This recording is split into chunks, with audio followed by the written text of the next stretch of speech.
तो आज हम लोग बात करने वाले हैं गौतम बुद्ध और महावीर स्वामी जी से संबंधित महत्वपूर्ण प्रश्नों की, वो भी ट्रिक के माध्यम से। ठीक है, तो आप इस वीडियो को एक बार पूरा देख लेंगे तो मैं पूरी गारंटी के साथ कह सकता हूं कि आज की बात आपको कभी भी यहां से संबंधित क्वेश्चन आएंगे तो कभी भी कन्फ्यूजन नहीं होने वाली है। ठीक है, ये आप कैसे करेंगे, मैं आपको एक छोटा सा डेमो दे देता हूँ। जैसे मान लीजिए आपसे पूछा जाता है कि जो प्रथम उपदेश था गौतम बुद्ध और महावीर स्वामी जी ने कहाँ दिया था, तो गौतम बुद्ध जी ने दिया था सारनाथ में और महावीर स्वामी जी ने दिया था राजगृह में। तो यहाँ पर देखिए सारनाथ में सार शब्द लिखा हुआ है। सार मतलब समरी की बात हो रही है, सारांश। ठीक है, तो ऐसा कह सकते हैं ना कि उपदेश का बुद्धिमान लोग केवल सार ही समझते हैं। आपको भी पता है कि जो बुद्धिमान लोग होते हैं वो केवल सार ही समझते हैं, पूरा का पूरा उपदेश समझते नहीं बैठे रहते। जो भी महत्वपूर्ण चीज़ें होती हैं उसको सारांश के रूप में समझ लेते हैं। लेकिन जो बुद्धिमान नहीं होते हैं वो क्या करते हैं, तो राजगृह में रा के बाद शब्द क्या लिखा हुआ है, जा ग्रह। ग्रह मतलब घर, यानी जाते हैं कहाँ, घर चले जाते हैं। बोलते हैं कि ये फालतू चीज़ें मुझे नहीं सुनना, कोई भी उपदेश वो नहीं सुनते, अपने घर चले जाते हैं। जाते हैं ग्रह, जा ग्रह पर राजगृह और सार से सारनाथ। तो ऐसे हम लोग सभी चीज़ों को ट्रिक के माध्यम से याद करेंगे तो कभी भी कन्फ्यूजन नहीं होगी। तो बस वीडियो को पूरा देखिएगा। तो आपके सामने स्क्रीन में एक तरफ गौतम बुद्ध से संबंधित चीज़ें दिखेंगी और दूसरी तरफ दिखेंगी महावीर जी से संबंधित चीज़ें। ठीक है, मैं आपको बता दूं दोनों लोग क्षत्रिय वंश से संबंधित थे। इन्होंने गृह त्याग किया, गृह त्याग करने के बाद इनको ज्ञान की प्राप्ति हुई और इन्होंने अपने धर्म से संबंधित कार्य किए। ठीक है, जो गौतम बुद्ध थे इन्होंने बौद्ध धर्म की स्थापना की, जबकि जो महावीर स्वामी थे ये जैन धर्म के 24वें तीर्थंकर थे। लेकिन अगर आपसे पूछा जाता है कि जो जैन धर्म था उसके संस्थापक कौन थे, तो जैन धर्म के संस्थापक थे ऋषभदेव पंथ। ठीक है, लेकिन अगर आपसे पूछा जाता है कि जैन धर्म के वास्तविक संस्थापक कौन थे, तो वास्तविक संस्थापक माने जाते हैं महावीर स्वामी, क्योंकि इन्हीं के समय जैन धर्म का सर्वाधिक विकास या फिर ऐसा बोलें कि प्रचार हुआ था। ठीक है, तो वास्तविक संस्थापक कौन है जैन धर्म के, महावीर स्वामी। तो दोनों लोगों को एक एक करके याद कर लेते हैं। यहाँ पर देखिए जो बौद्ध धर्म की अगर बात करें तो बौद्ध और बुद्ध दोनों कॉमन शब्द दिख रहे हैं, तो आप ऐसे याद कर लेंगे कि जो बौद्ध धर्म है उसकी स्थापना किसने की थी, महात्मा बुद्ध ने या फिर गौतम बुद्ध ने। ठीक है, एक ही चीज़ है। अब बात करते हैं जैन धर्म की। तो अगर आप संस्थापक को याद करना चाहते हैं यानी मूल संस्थापक को, जो कि ऋषभदेव पंथ हैं, तो उनको याद करने के लिए ऐसे याद कर सकते हैं कि ऋषभ में एक शब्द लिखा हुआ है ऋषि। ठीक है, और जैन में शब्द लिखा हुआ है जन। तो आपको पता है जो पहले ऋषि मुनि लोग हुआ करते थे वो सभी जनों के बारे में सोचा करते थे, है ना, सभी के कल्याण के बारे में सोचा करते थे। तो आप ऐसे याद कर सकते हैं कि जो मूल संस्थापक थे वो कौन थे, ऋषभदेव पंथ जैन धर्म के। ठीक है, और वास्तविक संस्थापक तो आपको पता ही होगा कि महावीर स्वामी जी थे जैन धर्म के वास्तविक संस्थापक। ठीक है, तो ये चीज़ आप अच्छे से याद रखिएगा क्योंकि एग्जाम में काफ़ी ज़्यादा कन्फ्यूज कर देते हैं। तो चलिए अब हम लोग आगे बढ़ते हैं। अब हम लोग बात कर लेते हैं जन्म से संबंधित। तो जो गौतम बुद्ध थे इनका जन्म हुआ था 563 ईसा पूर्व में। कहाँ हुआ था, तो वह हुआ था नेपाल के कपिलवस्तु के लुम्बिनी में। ठीक है, महावीर स्वामी जो थे इनका जन्म हुआ था 540 ईसा पूर्व में। वह हुआ था बिहार के वैशाली के कुंड ग्राम में। कुंड ग्राम जिसका वर्तमान नाम है वासुकुंड। और मैं आपको बता दूं जो लुम्बिनी है नेपाल में उसका जो वर्तमान नाम है वह है निगलीवा। ठीक है, निगलीवा गांव के नाम से अब जाना जाता है। मैं आपको सभी चीज़ें प्रॉपर दूंगा क्योंकि एग्जाम में कभी कभी घुमा फिरा के पूछ लिया जाता है। ठीक है, तो चलिए अब हम लोग याद करते हैं। जन्म में जो जा शब्द लिखा हुआ है वह कैसा दिखता है, पाँच की तरह। जा जो है पाँच की तरह दिख रहा है, तो दोनों तरफ पाँच पाँच लिख लेते हैं। ठीक है, सबसे पहले ये क्लियर हो गया आपको कि जो जन्म वाला है वह पाँच से स्टार्ट होगा। अब देखिए गौतम बुद्ध में एक शब्द लिखा हुआ है बुद्ध, यानी बुद्धि की बात हो रही है। ठीक है, और कपिल वस्तु में एक शब्द लिखा हुआ है का पिलाई वस्तु। ठीक है, कपिल वस्तु का पिलाई वस्तु, यानी ऐसा समझिए कि जो छोटा बच्चा था, जन्म की बात हो रही है तो जन्म से ही बच्चा कैसा था, बुद्धिमान था। तो बच्चा जब हॉस्पिटल में था उसको कोई भी ड्रॉप दिया जाता था या फिर कोई भी टीके लगाए जाते थे, तो बच्चा हमेशा पूछ लेता था डॉक्टर से कि का पिलाई वस्तु, यानी कौन सी वस्तु हमको पिलाई गई है। क्यों, क्योंकि बुद्धिमान था, हमेशा क्वेश्चन पूछा करता था। तो डॉक्टर भी उससे परेशान थे, तो चीज़ों को छुपाते थे। ठीक है, ऐसा समझिए कि चीज़ों को छुपाते थे जिससे कि बच्चा देख ना पाए। तो छुपाते में शब्द लिखा हुआ है छिपाती, यानी 56 और 3, 56 3 यानी 563 ईसा पूर्व। का पिलाई वस्तु से कपिल वस्तु, तो आप ऐसे याद रखिएगा कि गौतम बुद्ध का जन्म कहाँ हुआ था, तो वह हुआ था नेपाल के कपिल वस्तु के लुम्बिनी में। कब हुआ था, तो छिपाती फौज 56 और 3 यानी 563 ईसा पूर्व में। ठीक है, अब बात करते हैं महावीर स्वामी की। तो महावीर स्वामी में एक शब्द लिखा हुआ है वीर। वीर मतलब ताकतवर। ऐसा समझिए कि कोई भी बच्चा है जो कि जन्म से ही क्या है, वीर है। अब वीर कैसे होगा, जबकि वह दूसरे बच्चों की अपेक्षा विशाल होगा। बच्चे छोटे होते हैं जन्म के टाइम पे, लेकिन अगर कोई बच्चा जन्म के समय ही बहुत ही विशाल है, उसका शरीर बहुत ही विशाल है, तो जाहिर सी बात है कोई लड़ना पसंद नहीं करेगा, क्योंकि वह ताकतवर है, नहीं वीर है। तो आप ऐसे याद रखिएगा, विशाल से वैशाली और वीर से महावीर स्वामी। अब शरीर जो है विशाल है, तो जाहिर सी बात है कोई भी चीज़ खाएगा तो आसानी से पचा लेगा। यानी ऐसा बोल सकते हैं कि पचा ली उसने सभी चीज़ें, क्यों, क्योंकि वह विशाल है। तो 45 फॉर 540, ठीक है। तो आप ऐसे याद रखिएगा कि 540 ईसा पूर्व में जो महावीर स्वामी थे, इनका जन्म हुआ था। कहाँ हुआ था, तो वह हुआ था बिहार के वैशाली के कुंड ग्राम में, ठीक है। दोनों चीज़ें आपको याद हो गई। गौतम बुद्ध यानी बुद्धिमान बच्चा था, वह हमेशा पूछता था कि का पिलाई वस्तु, यानी कौन सी वस्तु हमको पिलाई गई है, बचपन से ही पूछता था। तो डॉक्टर उससे सभी चीज़ें छिपाते थे कि इसको कोई भी चीज़ मत दो, नहीं तो फिर से पूछेगा। और जो बच्चा वीर था, जाहिर सी बात है बच्चों के अपेक्षा उसका शरीर बड़ा था, विशाल था, और सभी चीज़ें वह पचा लेता था शरीर विशाल होने के कारण। पचाने से 540, जन्म आपको याद हो गया। अब बात करते हैं हम लोग मृत्यु के बारे में।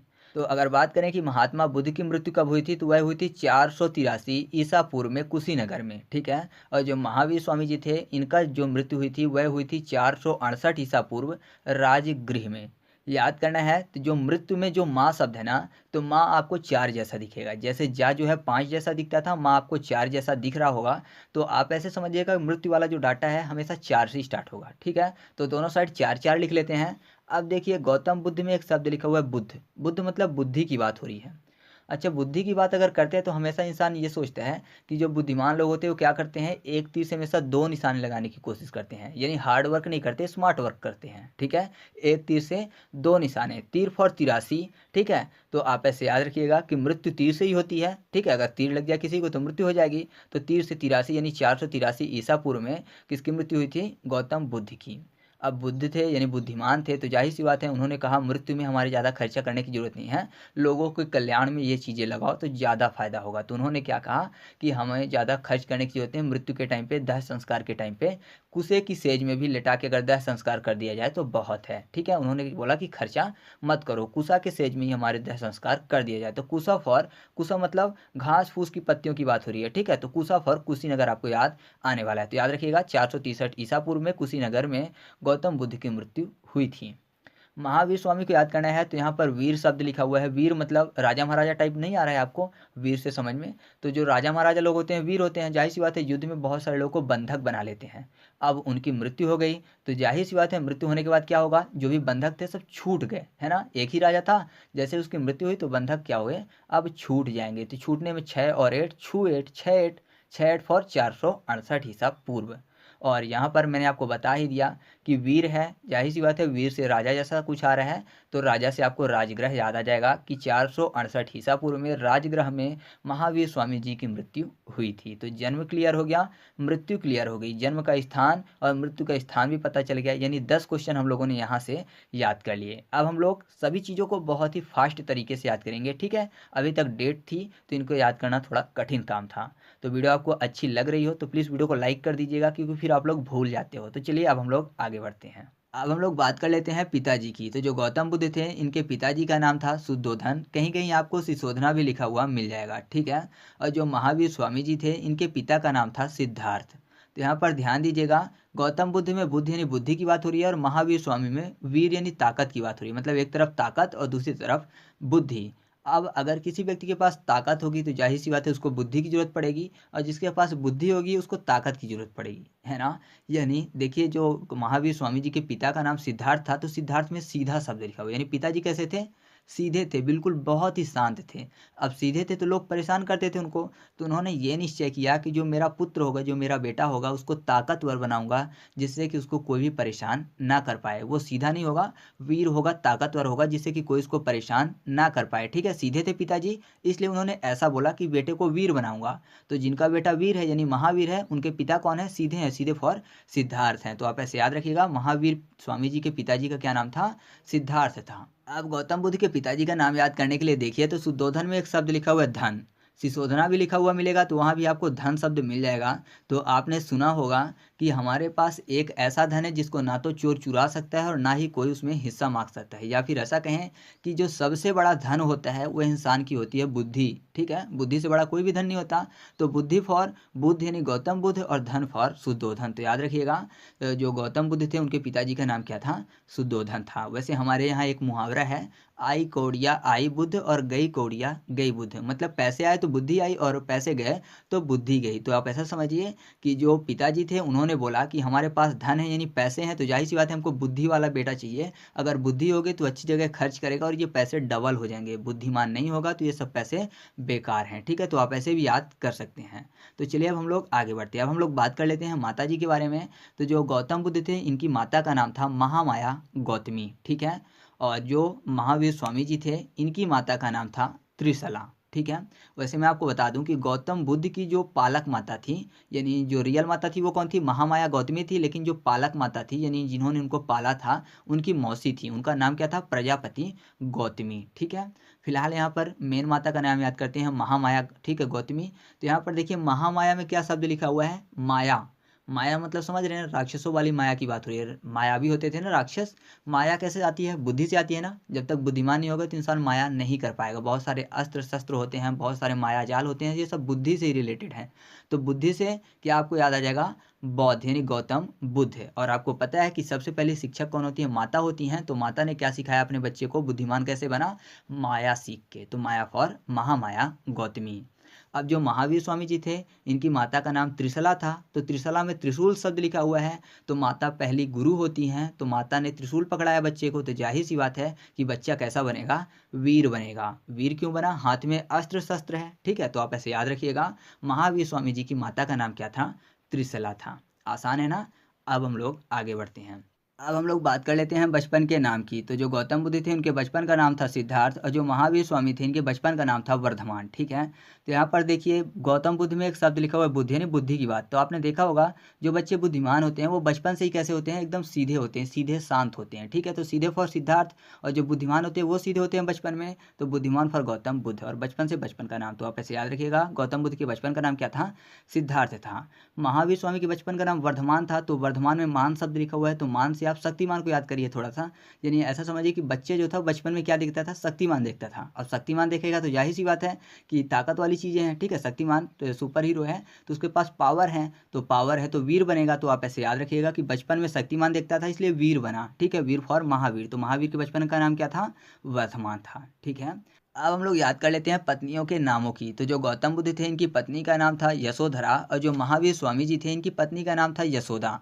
तो सबसे पहले हम लोग याद कर लेते हैं महावीर स्वामी जी की पत्नी का नाम। ठीक है, तो महावीर में वीर शब्द लिखा हुआ है, मैंने आपको बता दिया। वीर मतलब राजा महाराजा टाइप। ठीक है, तो आपने देखा होगा कि पहले के टाइम पे क्या होता था कि जो भी वीर राजा होते थे ना, तो दूसरे राज्य के राजा उनके साथ अपनी बेटियों का विवाह कर देते थे। ठीक है, मतलब अपनी बेटियों को उनकी पत्नी बना देते थे, जिससे कि भी वीर राजा उनके राज्य में युद्ध ना करे। क्यों नहीं करेगा? क्योंकि संबंधी हो जाएगा। ठीक है, तो अपनी बेटियों का विवाह करवा देते थे वीर योद्धा के साथ या फिर वीर राजा के साथ, जिससे कि वो उनके यहाँ आक्रमण ना करे। तो जाहिर सी बात है वो पत्नी बन जाती थी। तो वीर फॉर महावीर और पत्नी। और ऐसा समझिए कि ये एक प्रकार का सौदा हुआ करता था। सौदा कैसा? कि उन्होंने अपनी बेटी का विवाह करवा दिया, तो जाहिर सी बात है कि अब युद्ध नहीं होगा, आक्रमण नहीं होगा। तो एक प्रकार का सौदा हो गया ना, बेटी का विवाह हुआ तो अब आक्रमण से बच गए। तो ये सौदा है, यह सौदा फॉर यशोदा। तो आप ऐसे याद रखिएगा, महावीर स्वामी जी की पत्नी का नाम क्या था?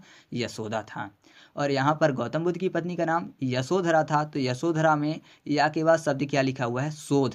ठीक है, शोध मतलब रिसर्च की बात हो रही है। गौतम बुद्ध मतलब बुद्धि की बात। तो जाहिर सी बात है जो बुद्धिमान होगा वह ऐसे ही शादी नहीं कर लेगा। सबसे पहले देखेगा कि वो जो उनकी वाइफ है उनके योग्य हैं या फिर नहीं है, रिसर्च करेगा। ठीक है, शोध करेगा। तो आप ऐसे याद रखिएगा, गौतम बुद्ध जो थे उनकी पत्नी का नाम क्या था? यशोधरा था। अगर दोनों की जो दिमाग है या फिर दोनों की जो बातें हैं एक दूसरे से मैच नहीं करती हैं, तो जाहिर सी बात है फिर झगड़े होंगे। इसलिए ऐसा करेंगे कि पहले शोध करेंगे, फिर उसके बाद वह विवाह करेंगे यानी पत्नी बनाएंगे। तो आप ऐसे याद रखिएगा इनकी पत्नी का नाम। तो चलिए आगे बढ़ते हैं। अब हम लोग बात कर लेते हैं ग्रह त्याग की। तो जो गौतम बुद्ध थे इन्होंने 29 वर्ष की उम्र में ग्रह त्याग किया था, और जो महावीर स्वामी जी थे उन्होंने 30 वर्ष की उम्र में ग्रह त्याग किया था। गौतम बुद्ध में बुद्धि की बात हो रही है, मतलब बुद्धिमान लोग जो होते हैं घर तभी छोड़ेंगे, किस काम के लिए? उन्नति के लिए, यानी समाज की उन्नति के लिए। वो अपना बस विकास नहीं देखते, सबका साथ सबका विकास देखते हैं। जो बुद्धिमान लोग होते हैं वह किसी का बुरा नहीं चाहते हैं, मतलब दूसरों की उन्नति के लिए कि पूरे के पूरे समाज, पूरे के पूरे देश की उन्नति के लिए उन्होंने अपना घर छोड़ा था। बात करें अगर स्वामी विवेकानंद की, तो आपको पता ही है वो भी चाहते थे पूरे देश की उन्नति, ठीक है। ऐसे ही क्या है कि गौतम बुद्ध ने पूरे देश या कि समाज की उन्नति के लिए घर छोड़ा था। क्यों? क्योंकि बुद्धिमान थे, लोगों के बारे में अच्छा सोचते थे, ठीक है। तो बुद्धिमान फॉर गौतम बुद्ध, उन्नति फॉर 29, ठीक है, उन्नति 29। तो 29 वर्ष की उम्र में गौतम बुद्ध ने घर छोड़ा था। अब महावीर में वीर शब्द लिखा हुआ है, वीर मतलब ताकतवर। अब जो ताकतवर होगा, वीर होगा, महापराक्रमी होगा, तो जाहिर सी बात है वो घर क्यों छोड़ेगा? सभी को जीतने के लिए, यानी जितने भी राज्य हैं, जितने भी लोग हैं, सबको जीतने के लिए। लोक 3 बोले जाते हैं, ठीक है, पाताल लोक, धरती लोक और आसमान वाला, यानी तीनों लोकों को जीतने के लिए वीर क्या करता है? अपना घर छोड़ता है। 3 ओ पर 3 ओ जो है जीरो की तरह दिखेगा, 3 जीरो यानी 30 साल। तो याद रखिएगा महावीर स्वामी जी थे, उन्होंने कितने वर्ष की उम्र में ग्रह त्याग किया था? 30 वर्ष की उम्र में। और गौतम बुद्ध ने 29 वर्ष की उम्र में, ठीक है। अब आगे बढ़ते हैं तो बात कर लेते हैं ज्ञान प्राप्ति की। तो जो गौतम बुद्ध थे इनको ज्ञान की प्राप्ति हुई थी 35 वर्ष की उम्र में, और जो महावीर स्वामी जी थे इनको ज्ञान की प्राप्ति हुई थी 42 वर्ष की उम्र में। गौतम बुद्ध में बुद्धि की बात हो रही है और महावीर में वीर यानी ताकत की बात हो रही है। तो अगर मैं आपसे पूछूं कि बुद्धि किसको मिली है? गौतम बुद्ध को ना, क्योंकि यहाँ पर बुद्धि की बात हो रही है। और वीर वाले जो हैं इनको तो जाहिर सी बात है बल चाहिए, यानी ताकत चाहिए, बुद्धि नहीं चाहिए। क्या चाहिए? बल चाहिए, तभी तो वीर है। लेकिन गौतम बुद्ध में बुद्धि चाहिए, तो जाहिर सी बात है ज्ञान की प्राप्ति किसको हुई थी? गौतम बुद्ध को हुई थी, क्योंकि यहाँ पर बुद्धि की शब्द लिखा हुआ है, ठीक है। तो प्राप्ति फॉर 35, प्राप्ति 35, तो 35 में किनको ज्ञान की प्राप्ति हुई थी? गौतम बुद्ध को। क्योंकि ज्ञान की प्राप्ति होगी तो जाहिर सी बात है बुद्धिमान बनेंगे, बुद्धिमान फॉर गौतम बुद्ध है। अब महावीर स्वामी जी की बात करें तो यहाँ पर बुद्धि से संबंध नहीं करेंगे हम लोग, वीर से करेंगे, यानी ताकत से करेंगे। इनको बुद्धि नहीं चाहिए, ठीक है। इनको प्राप्ति तो हुई लेकिन बुद्धि की नहीं हुई। किस चीज़ की प्राप्ति हुई? बल की प्राप्ति हुई, ठीक है, ताकत की प्राप्ति हुई। बली बने, बली फॉर 42, ठीक है, बली ताकतवर, ठीक है। तो बली फॉर 42 आपको याद आ जाएगा। तो याद रखिएगा महावीर स्वामी जी को बल की प्राप्ति या फिर ज्ञान की प्राप्ति कब हुई थी? 42 वर्ष की उम्र में, ठीक है। वैसे ज्ञान की प्राप्ति हुई थी, केवल याद करने के लिए हम लोग ऐसा बोल रहे हैं, इसलिए मैंने आपको पहले ही बोला था कि थोड़ा सा आप माइंड में मत लीजिएगा इन चीज़ों को, अलग ढंग से, नहीं धर्म से संबंधित नहीं जोड़िएगा, ठीक है। बल की प्राप्ति हुई तो 42 में आए, और ज्ञान की प्राप्ति हुई तो प्राप्ति फॉर 35 में आए। तो चलिए आगे बढ़ते हैं। अब हम लोग बात कर लेते हैं फर्स्ट उपदेश की। तो जो गौतम बुद्ध थे इन्होंने अपना पहला उपदेश दिया था सारनाथ में, और जो महावीर स्वामी जी थे इन्होंने अपना पहला उपदेश दिया था राजगृह में, ठीक है। मैंने आपको पहले ही बताया था जब वीडियो स्टार्ट हुई थी कि जो बुद्धिमान लोग होते हैं, बुद्धिमान फॉर गौतम बुद्ध, तो वो क्या समझते हैं? उपदेश का सार समझते हैं, यानी पूरा का पूरा उपदेश जो होता है उसका निचोड़ समझते हैं। सार फॉर सारनाथ। तो याद रखिएगा पहला उपदेश गौतम बुद्ध ने कहाँ दिया था? सारनाथ में, क्योंकि बुद्धिमान लोग सार समझते हैं, बुद्धिमान फॉर गौतम बुद्ध। और जो बुद्धिमान नहीं होते, ठीक है, जो वीर होते हैं तो उनको ताकत से मतलब है, बुद्धि और ज्ञान से मतलब नहीं है। तो वो क्या करते हैं? अगर कहीं उपदेश दिया जा रहा होता है तो वो जाते हैं ग्रह, यानी अपने घर चले जाते हैं। जागृह फॉर राजगृह। तो याद रखिएगा महावीर स्वामी जी ने अपना पहला उपदेश कहाँ दिया था? राजगृह में, ठीक है। अब भाषा की बात करते हैं कि यह किस भाषा में इन्होंने उपदेश दिया था। तो जो गौतम बुद्ध थे यह पाली भाषा से संबंधित थे, और जो महावीर स्वामी जी थे यह प्रकृति भाषा से संबंधित थे। अच्छा, भाषा का विकास तो आपको पता होगा ना कि पहले पाली, फिर प्रकृति, अपभ्रंश, अवहट्ट, खड़ी बोली, ये सब है ना। तो ये भाषा के विकास थे। नहीं पढ़ा आपने तो हिंदी पढ़ लीजिएगा, ठीक है। वैसे आप बोलेंगे तो मैं भी पढ़ा दूंगा, कोई दिक्कत नहीं। फिलहाल हम लोग यहाँ पे बात करते हैं। तो किन्होंने पाली भाषा में दी, तो कहाँ किन्होंने प्रकृति भाषा में। तो गौतम बुद्ध ने पाली में, तो महावीर ने प्रकृति में, ठीक है। तो यहाँ पर देखिए पाली फॉर पल्ले पढ़ना, ऐसे बोलते हैं ना कि जो भी व्यक्ति सामने बोल रहा है वो पल्ले नहीं पढ़ रहा है। तो बुद्धिमान लोग ऐसी भाषा का उपयोग करते हैं कि सबके समझ में आ जाए, सबके पल्ले पड़ जाए, ठीक है, सबके दिमाग के अंदर घुस जाए। पल्ले फॉर पाली। तो आप ऐसे याद रखिएगा कि ऐसी भाषा का उपयोग कौन करता है? जो सबके पल्ले पड़ जाए, जो बुद्धिमान होते हैं, ठीक है। तो बुद्धिमान फॉर गौतम बुद्ध। तो गौतम बुद्ध ने कौन सी भाषा का उपयोग किया था? पाली भाषा का। और महावीर स्वामी जी ने प्रकृति का। तो यहाँ पर देखिए प्रकृति में पकाती शब्द लिखा हुआ है, यानी वीर हैं, ये केवल युद्ध करना जानते हैं, किसी के व्यक्ति के मन के अंदर की बात नहीं जानते, या फिर बुद्धि से संबंधित नहीं है, तो लोगों को कैसे मोह पाएंगे? तो जाहिर सी बात है ये लोगों को अपनी भाषा से पकाते हैं, ठीक है। उनको मतलब मोहित नहीं कर पाते, उनकी इच्छा अनुसार नहीं बता पाते चीज़ों को, ये लोगों को पकाते हैं। तो पकाते हैं फॉर प्रकृति। तो आप ऐसे याद रखिएगा महावीर स्वामी जी ने प्रकृति भाषा का प्रयोग किया था, ठीक है। अब हम लोग बात कर लेते हैं प्रथम शिष्य की। तो गौतम बुद्ध के जो प्रथम शिष्य थे वह थे आनंद, और जो महावीर स्वामी थे इनके प्रथम शिष्य कौन थे? तो वह थे जमाली, ठीक है। तो जमाली में एक शब्द लिखा हुआ है जामिल। अगर मैं आपको बोलूं कि मैं कोई युद्ध से संबंधित चीज़ें सिखाता, युद्ध मतलब वीर की बात हो रही है, वीर लोग युद्ध से ही संबंधित होंगे। तो ये कहिए कि मान लीजिए मैं आपको युद्ध से संबंधित चीज़ें सिखाता, तो जाहिर सी बात है आपको मुझसे मिलने आना पड़ता, तभी तो हम लोग यहाँ पर तलवारबाजी सीखते हैं ना, मतलब मिलते तब हम लोग युद्ध सीखते। लेकिन आप यहाँ पर हमसे मिल नहीं रहे हो, फिर भी आप लोग कुछ सीख रहे हो। आपको आनंद आ रहा है सीखने में, क्यों? क्योंकि बुद्धि वाली चीज़ें चल रही हैं, युद्ध वाली चीज़ें नहीं चल रही हैं। तो बुद्धि वाली चीज़ें चल रही हैं तो आपको आनंद आ रहा है आपके घर बैठे। लेकिन अगर युद्ध वाली चीज़ें चलती है तो आपको हमारे पास आना पड़ता युद्ध सीखने। तो ठीक है, तो मिलने आना पड़ता हमारे साथ। तो मिलने फॉर जामिल, किस लिए? युद्ध वाली चीज़ों के लिए नहीं, वीर बनने के लिए, वीर फॉर महावीर। और बुद्धि की बात आप घर से ही सीख लेते हो, आपको वहीं से आनंद मिल जाता है। तो आप ऐसे याद रखिएगा, गौतम बुद्ध के प्रथम शिष्य आनंद थे और महावीर स्वामी जी के प्रथम शिष्य कौन थे? जमाली थे। ठीक है, जमाली वैसे उनके जो बेटी थी उनके पति थी, यानी महावीर स्वामी जी के कौन थे? दामाद थे या फिर जमाई थे, ऐसा समझिएगा। ठीक है, कुछ चीज़ें और हैं उनको भी हम लोग ट्रिक के माध्यम से याद कर लेते हैं। जैसे कि जो महावीर स्वामी जी थे इनकी पुत्री का नाम था प्रियदर्शना, और जो गौतम बुद्ध थे इनकी पुत्री नहीं थी, एक पुत्र थे, उनका नाम था क्या?